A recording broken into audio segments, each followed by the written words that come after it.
everyone, it's Tammy Pally, aka the Crafty Princess and Doll Collector, and I have Evie here, who is the only doll I've really attempted to do any kind of extensive, I guess you would say, customizing on, and I thought I'd do a little video about to customize or not to customize. I guess you could say that is the question of every Blythe doll collector. Or many Blythe doll collectors, I guess. One of the reasons why I was originally gravitating towards the Blythe dolls was because I saw these beautiful customized dolls, not her, but like these two here that I have back here. And I really liked the idea because, of course, I'm into crafting and everything. I loved the idea of being able to create my own doll basically from a base like this and do the carving and all that good stuff. And originally, that's kind of what I started doing research about. I wrote a novel that it's unpublished as yet. Where my protagonist was a doll doctor who was, doing this, and so that's when I started researching it. And I really found it interesting, and of course, I thought, wow, maybe I'd like to do that. And I've watched all kinds of videos. I've read all kinds of blogs.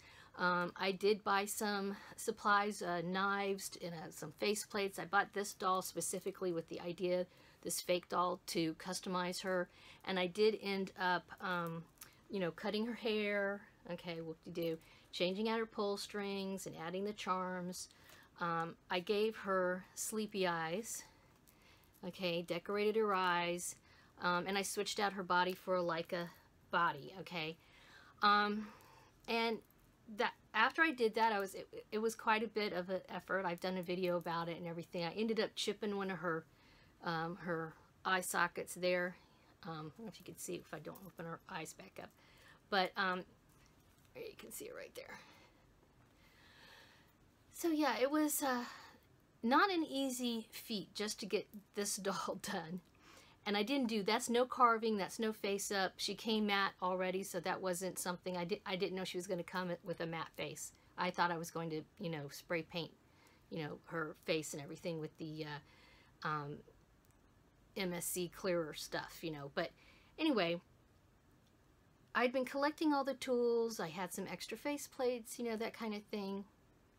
But now, after I have played around with it a little bit, and before her, basically all I had done before that was maybe, trim up a little hair and change out bodies. I hadn't opened up the heads before or anything like that.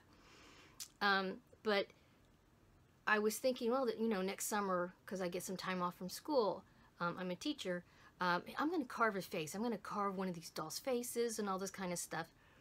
But I got distracted with this sewing, and I really, really have enjoyed making the doll dresses and sewing tote bags with little, dolly themed stuff on them and that kind of thing. And it really made me realize I'm probably not a customizer. I really want to think that I might do that someday, but I'm starting to get to the realization that, you can't do all the crafts. I want to do all the crafts. I just don't have time. And as I've become more knowledgeable about customizing, I've realized those people who are really, really good at it and who are able to have other people pay them, $800, $1,000, even $3,000 for a customized Blythe doll, that's because they have customized hundreds of dolls and spent months and months and months, possibly years, honing their craft. And I am not really in a position to have the time to do that, and I don't think I have the patience. I already came to Blythe's with a fairly extensive sewing experience already, and so that has been, as far as the hobby goes, where I think my focus is going to be. And as a result, I'm realizing that I'm going to have to let go of the fantasy that I'm going to be a Blythe doll customizer. Okay, I'm just going to have to do that. I may even box up my supplies of watercolor pencils that have hardly been used and my carving tools that are still in the box and try to, sell them or something just to get a little money back for those. But yes, I was wondering, is there anybody else out there? I was talking to somebody the other day, another doll collector. We were chitty-chatting on Facebook, and messaged her, and she kind of said the same thing. Like, she thought she was going to do it. She actually tried to carve. It was like not a good experience, and now she's got this half carved face in this box, and and she's not sure she's going to try it again or what. And I've wondered.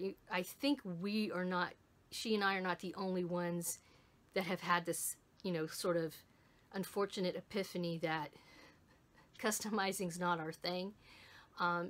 So I'd like to hear from other people if this is something that you realize definitely it's not your thing, or maybe even the opposite, like you did one carving and you realized, oh, I love this and I want to do this.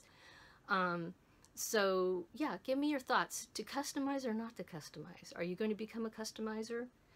Or have you sort of realized that that's not your thing, and maybe something like sewing or photography or making miniatures or many of the other related items, dioramas, etc., that go along with the hobby seem to be something that is more, I don't know, more your taste, more your skill level to go into.